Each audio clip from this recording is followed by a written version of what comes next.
Coming up, we're talking all about our cruise on the Disney Treasure, coming to you directly from Disney's private island in the Bahamas, Castaway Cay. You're listening to a very special episode of the Theme Park Land podcast.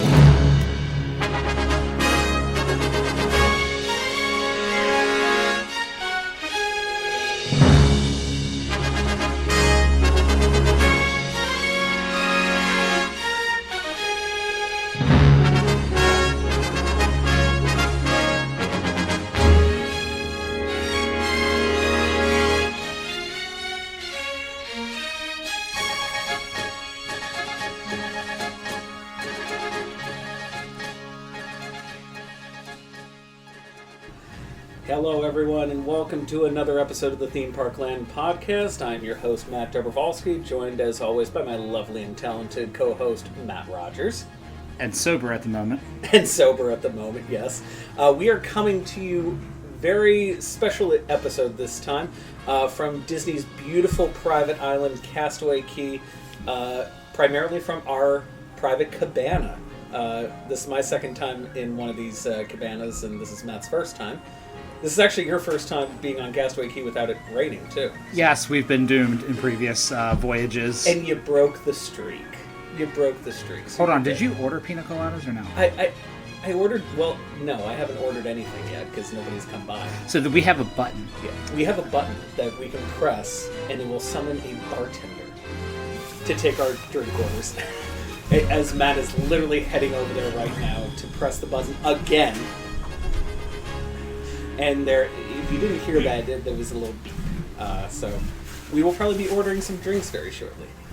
But yeah, so we're just kind of doing this episode off the whim because honestly, we don't really know what kind of news stories have been going on in the theme parks this week because we've been on a boat for the last week. Yeah, we've been fairly unplugged. I have an internet package, but I'm trying not to use it. We're going to try and keep this to just a 30-minute quick review about our cruise so far, which I have to say, as being the fourth Disney cruise, for me and my wife, it's been a little hit and miss. Yeah. And I know, you're itching to talk about that stuff. This has been my 20th, and I've talked about my feelings about the Wish class ships before, so the Wish and the Treasure, soon to be the Destiny as well. I still have a lot of gripes with how they structurally made this ship, but I will say I think the theming and the entertainment detail throughout the ship is unrivaled against any other ship. My biggest complaint about the Wish is that it looked like a big castle-themed shopping mall. Correct. This ship does not look like it does not remind me of a shopping mall when I walk into it, even though it's the same physical layout as the Wish. This is more the Middle Eastern, kind of Arabian theme in the main areas. The whole Aladdin stuff even goes through the carpets throughout the hallways and everything. With tapestries. They have many tapestries. But it's a lot more welcoming and less institutional, whereas the Wish is very institutional, I think. So, and if this theming translates over to the Destiny, I will love the Destiny. It's just, for me, the things that I don't like are hitting dead ends to a point. I don't like how tiny the Quiet Cove adults-only pool is set up. Just getting from point A to point B feels like a hassle to me throughout the ship, but it does make it up for the entertainment on board. It definitely looks better. Yes, absolutely. The Wish does. One of the unique things that they've done on this ship is having a duo entertainment group together called Coriander and Sage. And they're all throughout the ship. You'll see them throughout different shows. I think that's one of the big hits of the Treasure. And they've already announced that they're going to have two people, I can't remember their names off the top of my head, for the Destiny that will be Marvel themed. So that sounds incredible already with that, because I think Coriander and Sage are a huge hit for the Treasure. But, entertainment-wise, they really are hitting it out of the park. We've seen two of the shows in the Walt Disney Theater. Seize the Adventure, which is on the Wish, and it's still an amazing show. And it will be on the Destiny as well. But it is an amazing show. Right. But last night we got to see the tale of Moana. Fantastic. I've said I think this is the best Disney show that they've done since Tangled, and that's been a considerable amount of time and a considerable amount of shows since then. It kicks the pants off of the Little Mermaid show that's on the Wish. I think that is my second least favorite Disney Cruise Line show I've ever seen. I'm getting to the point where they're starting to get blurred a little bit, but I can tell you my two favorite ones are Seas the Adventure and Moana. I'm very excited for Beauty and the Beast tonight. But like that's for all Disney ships that you've seen with the shows? Yeah.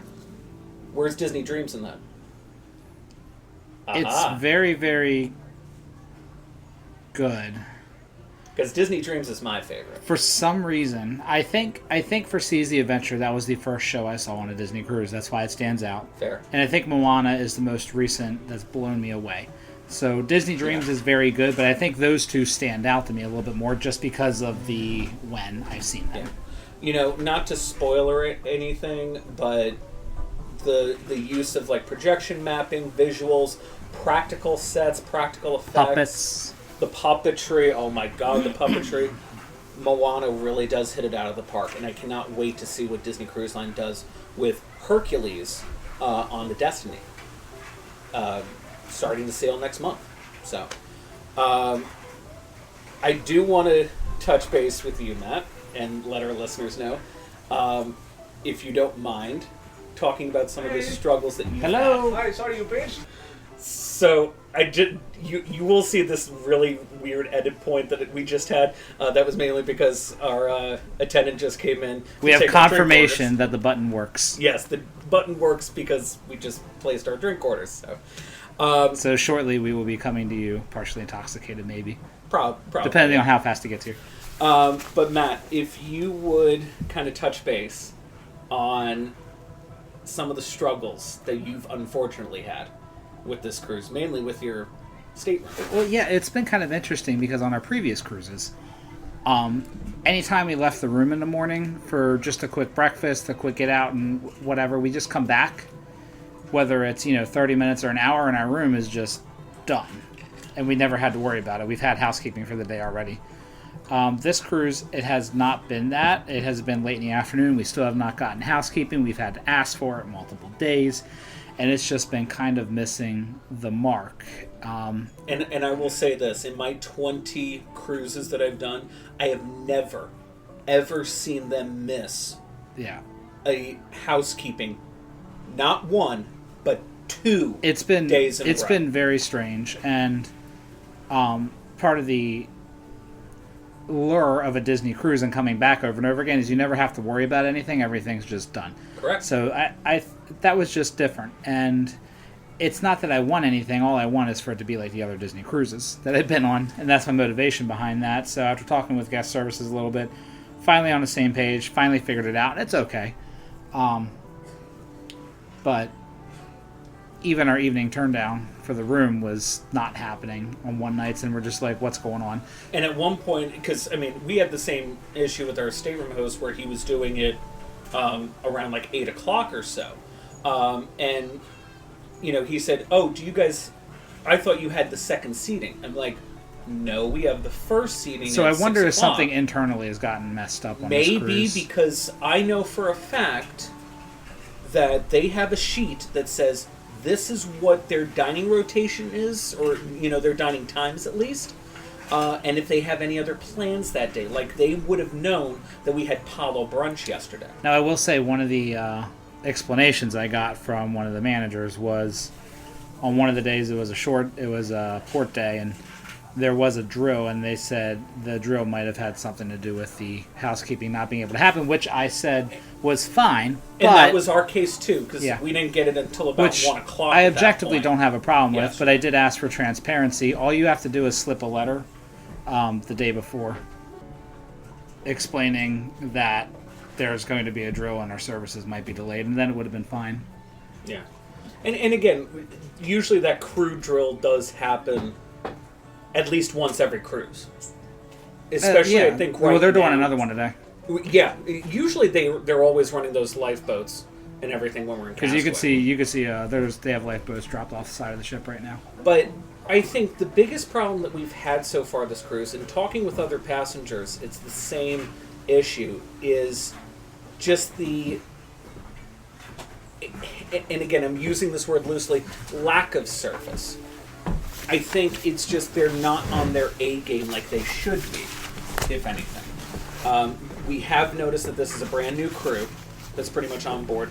When we got on board, we saw earning my ears like crazy across cast members' name tags. For those of you that don't know, if your name tag has earning my ears on it, that means they are still in training to a point, but to a Disney World cast member versus a Disney Cruise Line cast member, they may be signed off, but Disney Cruise Line is having their earning my ears on for learning purposes, if you will. It's still they're still getting their bearings in, if you will.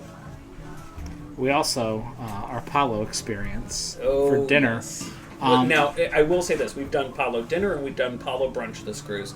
Palo brunch was phenomenal. It was probably one of the best brunches that's because... But anyways. That is because of somewhat the issues that we had on our night at dinner for Palo. So dinner... However, Claudius, if you are on the Treasure or any other Disney cruise and you go up to Palo and you have Claudius, you need to have this man as your server. He was probably one of the best waiters I've had in a long time with Disney Cruise Line. So our issue for Palo dinner was not dinner itself. It was the waiting 30 minutes for a check. We were splitting it a few different ways.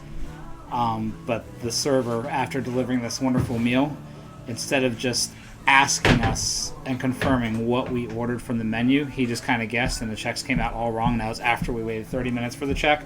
And on a cruise, we had to wait another 20 minutes. Yeah, and the thing is, on a cruise, it's pretty critical on a cruise to just kind of get in and get out when you're doing things, because there's things to do on a cruise. You want to move on with your day. I do not want to spend 3 hours at a restaurant on a cruise. Correct. It's because that was the thing. We were there at 6 o'clock, and then we were there until about 9 o'clock. So yeah, to me, I haven't had a Palo meal run that long ever before.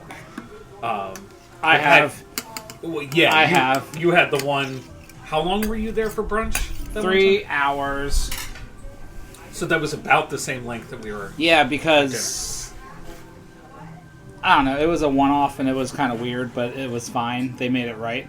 I did go to guest services after some of the issues we've had on this ship, and I said, look, I don't want anyone to reach out to me. I don't want anyone to apologize. I just want it to be like the other cruises. And they delivered the next day at Palo when we went to brunch. Right. Because they gave us mimosas. And, yeah. And like I said, Claudius, he's the best server I think I've had in a long time. He's been doing this for like 17 years. Right. I think he is probably the best of the best, and I think that's why they gave him to us. Matt's ready to throw his shoe at this bird. Yeah, we've got birds literally coming in here, so if you didn't realize, we kind of took a little bit of a pause because we went to go get some barbecue from Cookie Stew, and now we have all the birds coming around us because we've got feel like Snow White all over here. But we also have drinks. We have alcohol now. Whoa, what are you looking at? The whole structure just creaked. Anyways. Oh well, okay. Good Lord, all these birds. Snow White. Snow White.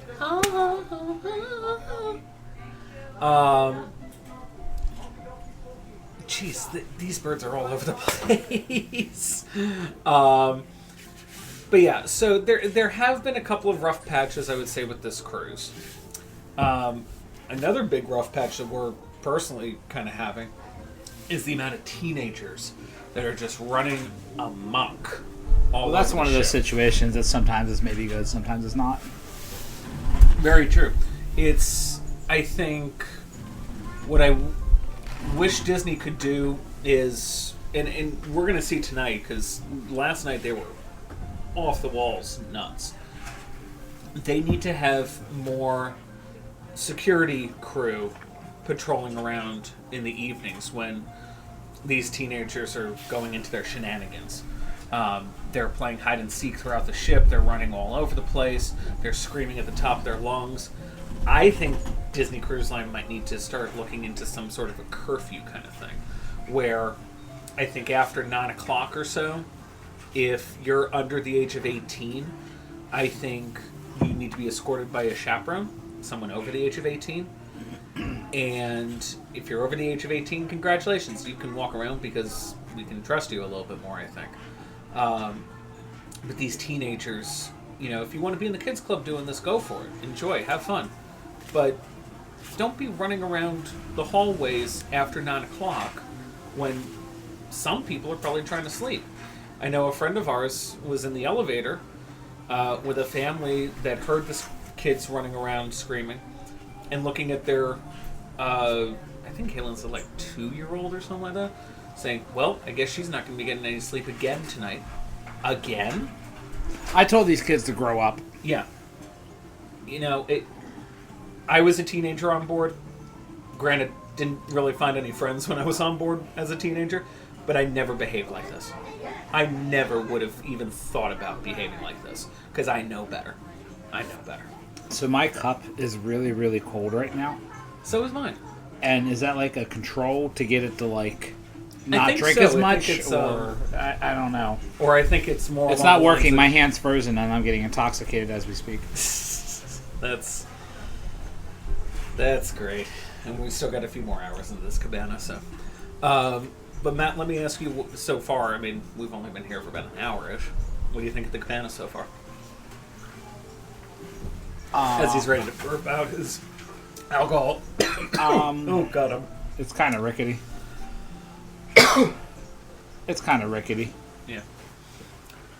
I mean, truthfully, I love these cabanas. Yes, they are a big price point, but we have the one on the Family Beach versus Serenity Bay. It would be really nice if it rained. We would have a cabana, but it's not going to rain today. But on my other nice visits, to have that private beach here? It's not a private beach. We share it. Well, it's a private beach to us as cabana guests. We're not sharing it with the rest of the cruise ship, where you can clearly see just down the way how many thousands of people are down there. Yeah, I guess. I don't know. I'm not really a beach person. You have a mustache. I do. A conch cooler mustache. If you've ever been on Castaway Cay, you need to have a conch cooler. It is the best drink on board. Well, at Castaway Cay, I should say. I think the cabana is just too expensive. Yeah. Personally. It is very pricey. And we can also see that they are building another dozen or so cabanas. Just a little bit further on the other side of the island, closer, it looks like, to Serenity Bay. But I believe these are going to be Family Beach style cabanas, so it will be like an addendum, if you will, to the Family Beach cabanas. And I believe they are starting bookings next month. So if you're someone like me that usually doesn't travel concierge, you may have a fighting chance now of getting a cabana with Castaway Cay. Yeah, man. So I think that's kind of like wrapping up our initial thoughts that we've still had. Obviously, again, we're recording this on Friday the 17th. We get back to Canaveral tomorrow on the 18th. But I think we're going to kind of pause it right here, and we're going to transition back over to the studio through the magical world of editing. And we'll kind of wrap up back in the studio a couple of days from now. So absolutely, and I think we'll have our final thoughts. We'll be able to give you guys some news as well. So as we say, take it away, future us. Thank you very much, past us. God, you've been wanting to do that for 3 days, haven't you? Yes, and now it is the present us, but by the time you listeners listen to this, it will be the past us again.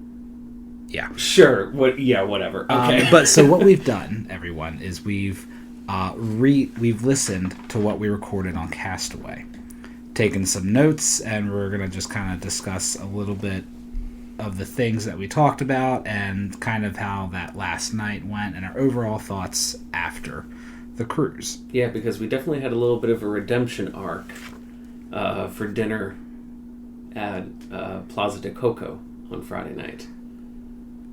We never really touched too much into that on Yeah, the Castaway. I So, just so realized the that, first night at Plaza de Coco. So our first night. Actually, why don't we talk just our dining in general? You know, because we only kind of really briefly talked about Polly. Wow, we didn't plan this at all. Okay, so dining. Our first night on the cruise was Plaza de Coco, and to be honest, it was kind of crap. Yeah. For Disney Cruise standards. So Plaza de Coco has two issues. One, the menu on night one kind of sucks. It really sucks. It just the dishes just aren't good, or it's like a butternut squash enchilada, but it's mostly just all beans. And where's the butternut squash? And it's to the point where we literally asked our server that, where's the butternut squash? And he even agreed. It wasn't there. It wasn't there for us. Also, the design of the dining room for Plaza de Coco really sucks. Yeah. Because what happens is there's a stage in the center of the dining room, and that's where the show happens. If you're not near the stage, you can't see what's going on. That's a problem. Also, there's no serving stations in the middle of the dining room. From when we talked to our server, this changed from Arendelle to Plaza de Coco because guests couldn't see over the serving stations in the middle of the dining room to see the stage. So what they've done now is all the serving stations are on the outer edge of the dining room, but this means every server has to walk halfway across the dining room to get to their farthest table. Correct. So we had food come that wasn't hot, and it was a serving nightmare. Coming from somebody who's worked in the food industry a little bit, this is probably the dreaded room on the dining rotation. Probably. For the servers. It's a mess. I felt bad for them because they have to. We had our table right up close to the stage, which we were very grateful for, but that came at a cost because it was loud. Yes, it was loud, especially. It was loud. Debarkation morning, because debarkation morning we were back in Coco for breakfast, and as soon as they made the announcement that, Customs and Border Patrol has cleared the Disney Treasure and you can get off the ship if you have these luggage tags, the base was right there next to me, and I thought I was going to lose my hearing right there. Yes. But it came at a cost. Look, we had great spots for the show. It was wonderful. But I felt bad for our servers having to walk all the way through the rest of the tables to bring us our food. And we are not talking bad about the servers. Our two servers were fantastic on this cruise. This is 100%. To the point where we're going to try and hopefully track down our actual server for the Destiny. Because apparently he will be on the Destiny. But this dining room is just really bad. Some things that would fix this would be get the serving stations back in the middle of the room. I think also having two-tiered seating. So you have about a circle about halfway through the dining room around the stage where that's a lower tier. It's like a step down. That way people on the outside can see to the stage.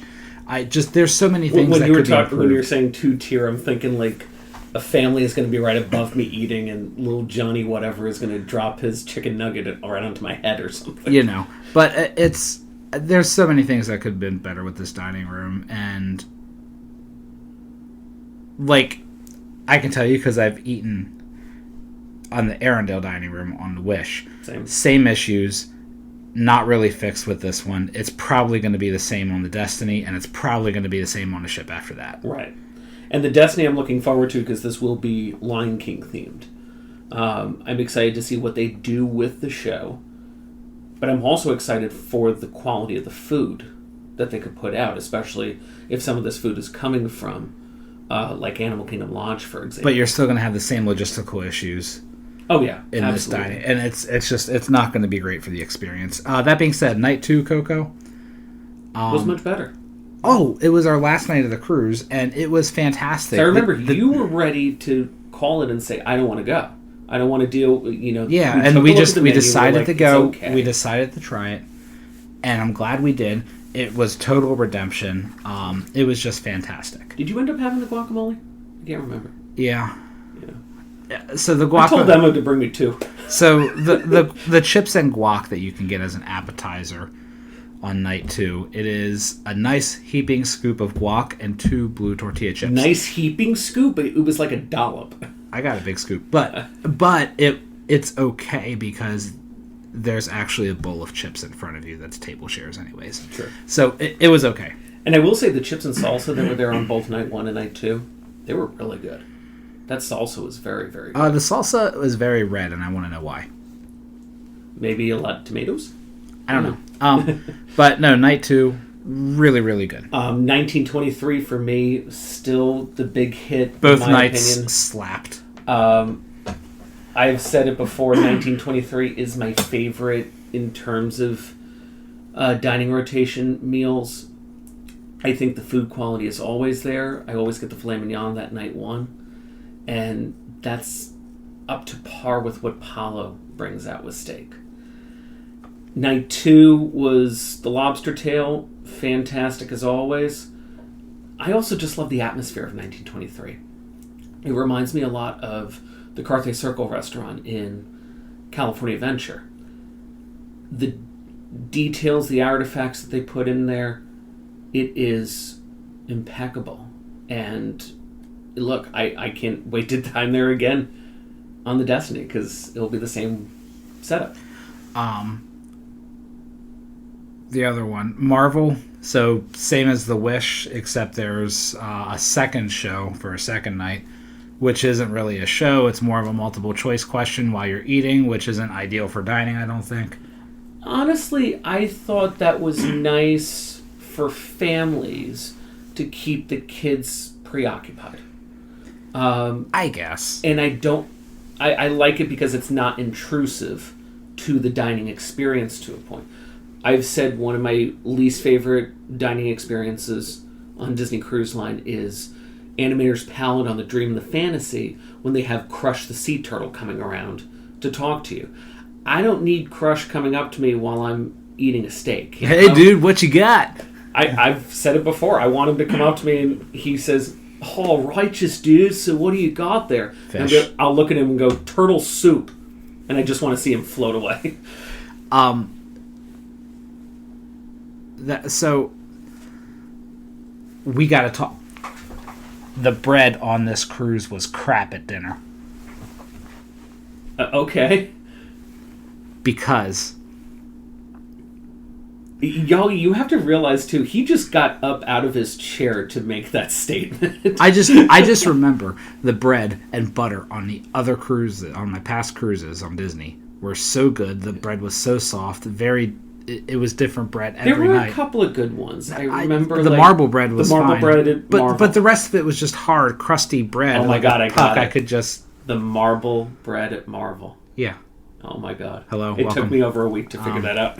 But it's hard bread. You can it's the kind of bread where you bite into it and it just falls apart. Yeah, because I remember you were literally taking these pieces of bread and just knocking it like a rock onto the table. Whatever. I mean, I'm also a big proponent of don't eat up on so much bread because then you're going to be full with having all your other food throughout the meal. Of course, on the Triton class, which is the Wish class of ships, the Mickey Festival of Foods up top on the pool deck. So we have, what do we have? We have a grill where you can get burgers, hot dogs, chicken nuggets, whatever. You got barbecue with really good ribs and brisket, especially on a cruise ship. You got pizza, which is the Disney Cruise Line pizza they have on the pool deck, but it's still good. Also, too, really quick, that barbecue, the pickles that they had, I kept getting that every single time. I never touched them. Those pickles were amazing. Again, for a cruise ship. They have Donald's Cantina, which is basically Chipotle on the ship, and it's just... And they have just added that onto the Dream and the Fantasy, which is great. Did they really? Yeah. So it's on the Dream. Wait, for Donald's Cantina? It is not Donald's Cantina. I believe it's Ramon's Cantina because it's the Cars theme. But it's the same thing. Right. It's That's fantastic. The Dream has it. I believe the Fantasy is getting it right now while it's in dry dock. That's great. Yeah. So those are your pool deck options, right? Which is a lot more in terms of quantity than on the other. And quality, too. Yeah, than on the other ships. Yeah. And, of course, you have Marceline Market, which is your buffet for breakfast and lunch. I still have my gripes with how they run that, because on the other 4 ships, it's self-serve, so you walk up, you can put as much shrimp on your plate as you want. But on the Wish and the Treasure, probably on the Destiny as well, you have to hand the server your plate, and they put however many shrimp. Well, you can always ask for more. And you can always ask for more, but, I guess. So the reason... I just feel like I'm a big fat guy if I'm... So the reason... Yeah, keep piling that with shrimp. Are you sure, sir? You do have keep a lot going, of weight keep already going, on keep you. going. So the reason they do this, it does help them manage food waste a little bit. That is true. So especially probably when it comes to kids. Yes, 100%. So I'm a fan of it. I don't think it's really intrusive to the experience at all. I do think Marceline Market, I feel like it is harder to find a seat at Marceline Market than it is in Cabanas, which is the equivalent on the first 4 ships. And our friend Kaylin actually figured it out. Each morning when I was at least going up there for breakfast and our friend Kaylin was joining us, the entire outside area, the outside seating area to be precise, was always closed off. But she found out at 8:30 they open it up. That's because right underneath the outdoor seating area are staterooms. And apparently, when people were going out there, moving about their tables and chairs and whatnot, it was disrupting the staterooms below. That's another point of this ship, the design of the back of the ship. So you have staterooms, then you have a noisy deck, which is the outdoor seating for Marceline. Then above that, you have Palo. Then above that, you have the adult pool area that you can hear sloshing from Palo. So yeah, we're sitting in the private dining room in Palo on that Tuesday night, and I think it was Kaylin that brought it up first. She was like, "Why am I hearing rushing water above me?" And then we're realizing it. The Quiet Cove pool is literally right above us in the main dining room, in the private dining room. Yes. I mean, the ship has so many design flaws that I think... And again, not to say the Dream and the Fantasy also doesn't have design flaws. I've said it... They're just bigger on this class of ship. Well, there's just more. Underneath, above Palo, on the Dream and the Fantasy, is the Wide World of Sports deck. So you hear people dribbling basketballs right above you. Really? Who thought to have a basketball deck right above an adult-exclusive, quiet, elegant dining room? Who thought that was a good idea? But anyway, but the dining on the ship, really top-notch, kind of rolling into the kind of the design of the ship. I like the decor on this ship in the main atrium, the common areas, a lot more than I do the Wish. Yeah. It's more Arabian themed. It's a lot of influences from like Aladdin and such. But I love the topic that you brought up on the last night. Why is everything all themed to Aladdin?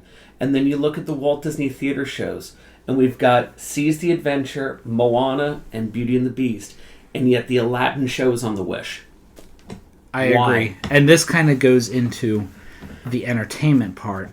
I've been so we did mention earlier when we were on Castaway how excited I was for Beauty and the Beast, and how that aged poorly because we chose not to go see Beauty and the Beast. So we were just timing and everything. But we were packing up and everything. We did watch it from our staterooms because they have when they roll out a ship, what they do is they do a pro shot of all the shows. A professional shoot of all the shows in that theater on that ship. That's what I've been told. And Matt, correct me if I'm wrong. No, the Beauty and the Beast I watched was taped on this ship. Was taped on this ship probably back in December of last year. I'm just making sure. Yeah. Okay. So you can watch it in your stateroom. It's not live, but it is the one that's on the ship. Right. This show looked like it was produced in 2005. I mean, and you know what's even sad about that is that this show was actually not produced in like 2015, 2016. and then it was refurbed. It was. I don't know what was changed. Everyone kept telling me that the show was had subtle differences between its version on the Dream. The puppets and stuff, like the way they look. Maybe, but no, I so saw this isn't nothing. It this was the is same not crappy show that I saw on the Dream. Not even 10 years Now, I want to ago. point out, this is not the fault of the cast, because this cast is the same cast that does Moana, that does Seas the Adventure, that does all the other entertainment on the ship. They are fantastic. The problem is the production of this show. It relies so heavily on screens for backgrounds, a lack of practical effects. The puppets are not that good. And there's a lot of people that I talk to that try and say, this show is amazing. And I'm like, how much alcohol were you having? And because I need to get on your level. Well, here's the other thing. I've seen high school productions do the transformation of Beast better than this show did. It was... I am so glad we didn't fight to try and see this show, like, in person. Because it was brutal for the 6 o'clock, I can tell you that much. I cannot believe this show was produced in 2025 on this ship. It blows my mind, and... Again, you have this instead of Aladdin on the ship, which has a lot of Arabian and Adventureland influences. Switch Aladdin. Aladdin should not be on the Wish. It should I be on would the kill the Treasure. Beauty and the Beast show and do another show from scratch. Literally anything else. It's bad. The problem is, as long as people keep going to see it, they're going to keep it going.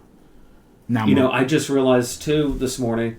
I told you we're booked on the 3-night on the Dream in January. I get to see the Golden Mickeys again. I haven't seen that show in years. And I'm like, how is that show still around? That show has been on the Wonder since 2003, 2004? And they've still got it on the Dream too? How is this show still existing? It's a great show, don't get me wrong. It's not the best. It's certainly better than Beauty and the Beast. But good Lord, how is that show still around? I don't know. But swinging back into the decor of the ship. So the main atrium, like we said, a lot of Aladdin, Arabian type of influences. Beyond that, you have the Skipper Jungle Cruise Bar, as I call it. So it's where the Tiana's Bayou Bar or whatever it is on the Wish is, except it's Jungle Cruise. Love that area. It's way too small. And next to that is the Haunted Mansion parlor, which Best again, love it. lounge It's way Disney too has small. ever created. It's way too small. Oh yeah. Again, This is the design flaw with the Wish. You have across the way. I've talked about this before. We're on the port side of Deck 3 with Haunted Mansion Bar. On the starboard side, you've got these luxury shops that are selling watches, diamonds. you got it on the port side whatever. right next to Haunted Mansion Bar as well. You're talking about the Treasures Found or something like that. Yeah, all of that's too expensive for me. But there are some regular Disney merch in there too. I will say that. But the ones on the starboard side, nobody goes in there.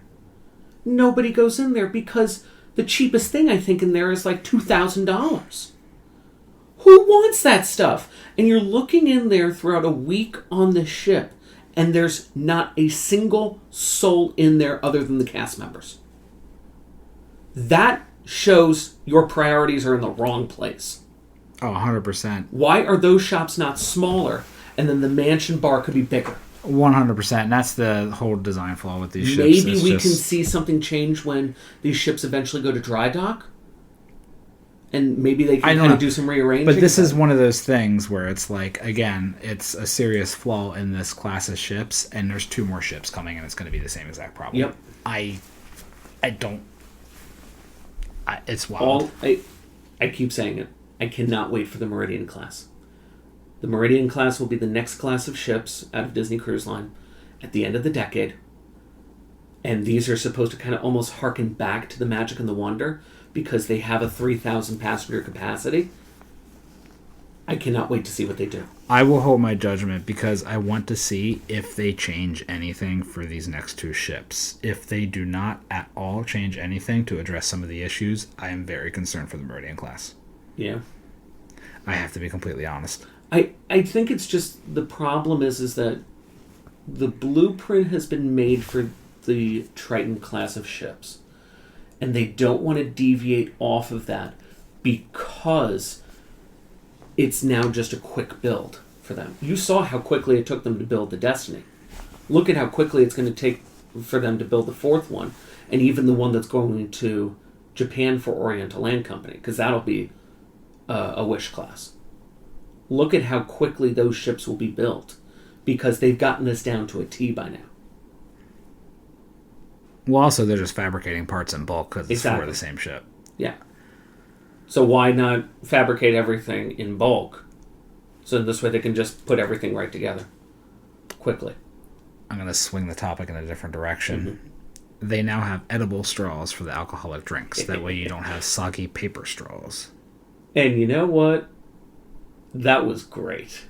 I loved being able to have my conch cooler on Castaway Cay and then biting a straw that had like tropical flavors to it as well.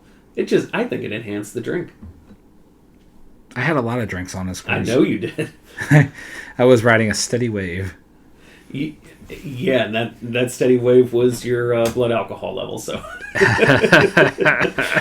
no, it was a great time. What was it? That server in that lounge that fist bumped me and was like, "Good to see you again." And I'm like, "Who are you?" So it's this one of the servers that's been serving me the entire cruise. We need to mention the story. We're sitting in bingo on the second to last day. We're sitting in there. We had ordered drink. We ordered drinks separately from the lounge that's where bingo was, Sarabi. And we brought them in. And the server comes around maybe like 5 minutes later. "Oh, you guys are all good? Do you need any more drinks over here?" And he's like, No, we're good. And he looks Matt dead in the face and says, "You're good?" And he's like, "Yes, sir." And he gives him a fist bump. And we're just looking at each other like, do you know this guy? Like, he didn't give anyone else a fist bump, but he gave you a fist bump. And I'm like, "Matthew, how many times has this man served you alcohol on I don't remember. on those 6 nights?" I don't remember. That's the thing. No, but it was a good time. All the bartenders on the ship, shout out, you guys did great. Yeah. Israel from Mexico, I remember him. He poured heavy. Yeah. 4 shots of rum for your pina colada. Yeah. I didn't ask for it. But we mentioned it when we were on Castaway too, that there was a lot of earning my ears on board for the cast members. I think it's clear that the ship had some staffing issues. But they were also all training that we found out for the Adventure and the Destiny. Don't get me wrong, these servers were all fantastic. All the crew members, they were fantastic. There was just something that was missing with the service quality. And I think it's something that just has to be learned after a good amount of time on the ship. Because I was seeing that from the crew members that weren't earning my ears. But then the ones that were earning my ears, they were doing great. Again, don't get me wrong.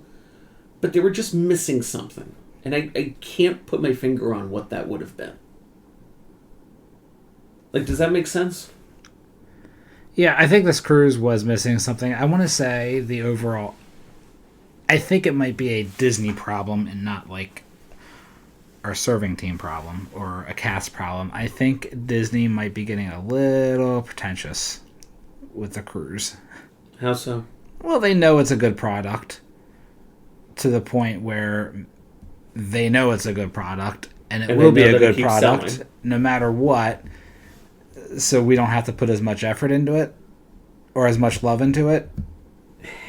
And this like when I say put love into it from like the corporate side of it, you know. Yeah. I think I see what you're saying. A little full of themselves maybe. Like we know the cruise line is a good product and it's going to be a good product so we can slack off a little bit. I think that could translate though to the guests saying, why would I go and do the Wish and have this type of an experience when I can just go back on the Dream or something like that? Because that's me in January. Like, I could have easily done a 3-night on the Wish out of Canaveral, but I'm choosing to drive an extra 3 hours down to Fort Lauderdale to be on the Dream. I think because I know the quality of the Wish. I think this class of ship is just kind of not it for us. Yeah.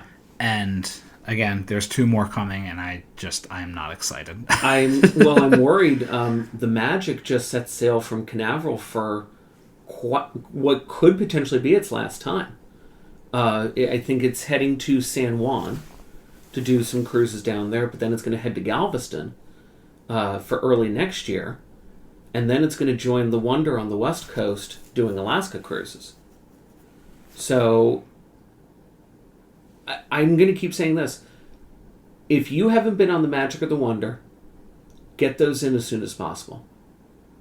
Because time may be running out.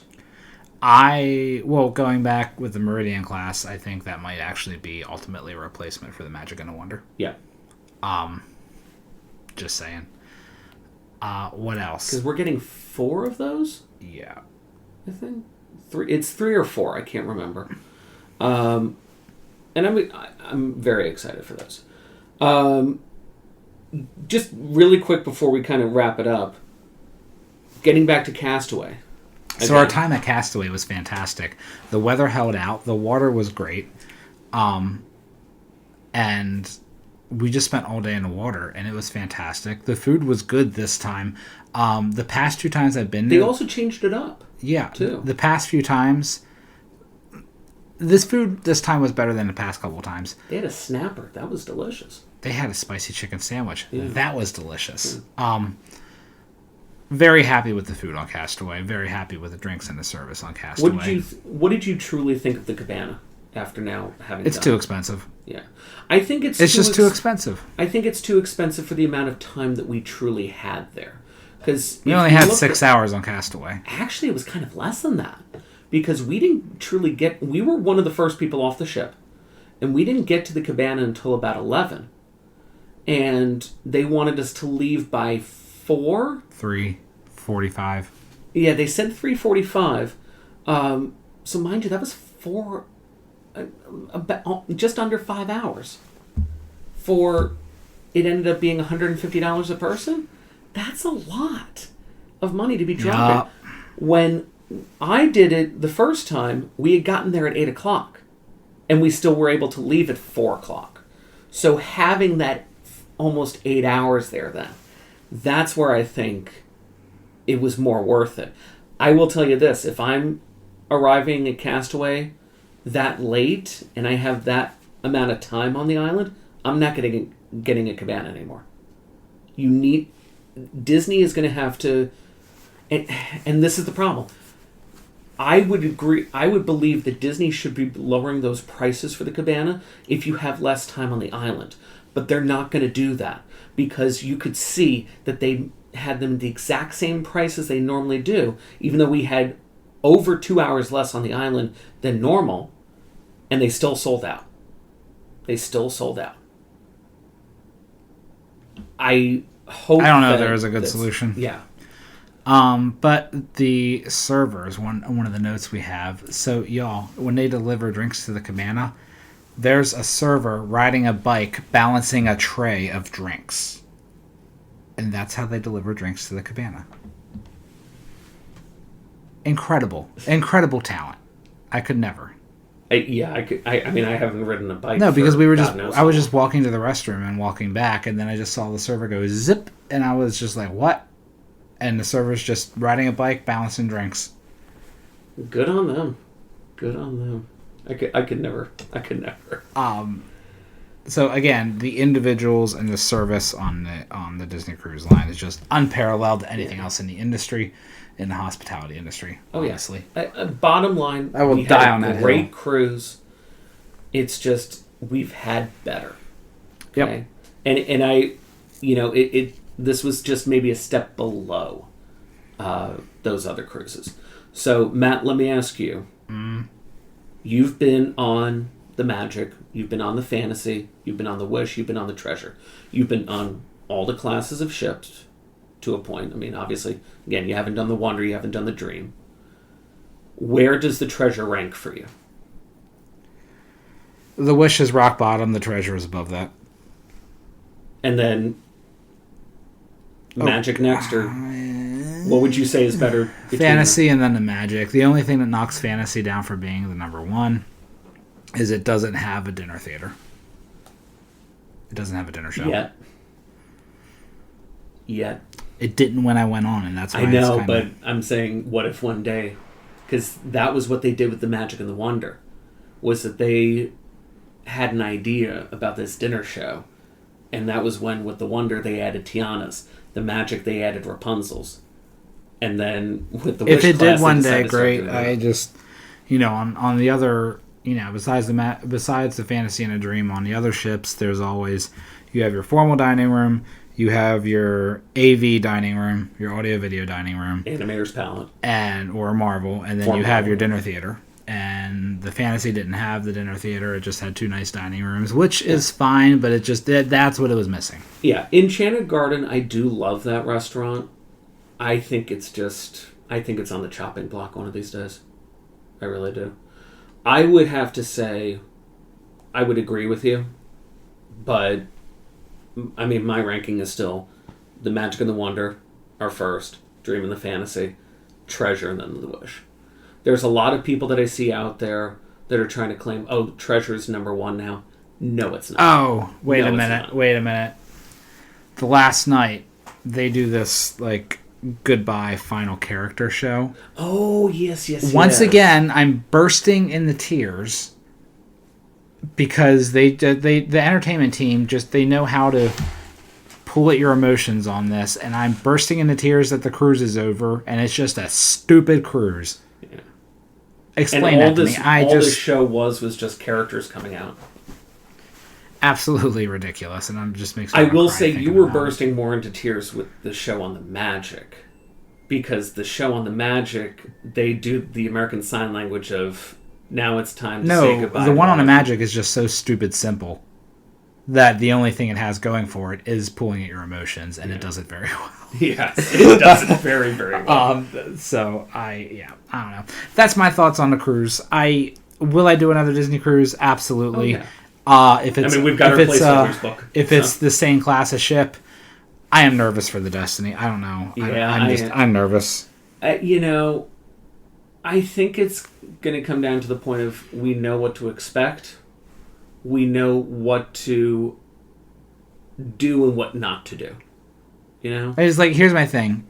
Being on the Wish, I had set my expectations accordingly for this ship.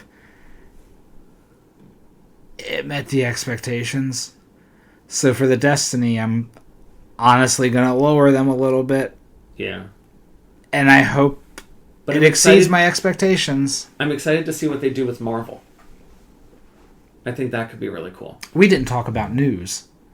Well, I didn't really know what news there truly was. Travis Kelce is investing in Six Flags. Well, that's what our wives want to say because... No, he is. I know, but that's what our wives want to say. That's really cool. No, I think it's really cool, yeah. I think he's investing in the wrong thing because Six Flags so off the cuffs with the ending of this show. Yeah, we're doing it kind of backwards. All right, here's your news for the week. So, also, Rocket is gone. Hollywood Rip Ride Rocket is gone. Good riddance. Yeah. That's all the news we really got. Yeah, that really is all the news. Yeah, that's all the theme park news, and the world's on fire. So yeah. Well, I looked back at kind of what was going on over the week while we were gone. Nothing was really happening. I know dining packages went out for candlelight. Cool. And apparently, they're completely full, which is weird. But yeah. Disney Treasure. Yay. Okay, I guess that's a show. That's a show, I guess. Guys, thank you again for tuning in. We are so off the cuff with this last bit. We just literally just went right into news and just saying, yeah, Rip Ride Rocket is gone. Travis Kelce, good, done. Oh, they also in Hollywood started test cycling Fast and Furious. And you know what they did? They stalled it perfectly at the top. At the top, At the top of one of the hills after the launch. Oh. They stalled it. Oh. Methinks it might have been on purpose, but it's just, if it wasn't, it's kind of funny. If it wasn't, they got some problems over there. All right, guys, thank you all for tuning in. We hope you enjoyed this discussion on the Disney treasure and all the other random stuff that we just went on tangent with for the last 5 minutes. But we'll be back with you again next time with another episode of the Theme Park Land podcast. Thanks for listening, everyone. We'll see you again next time. Bye.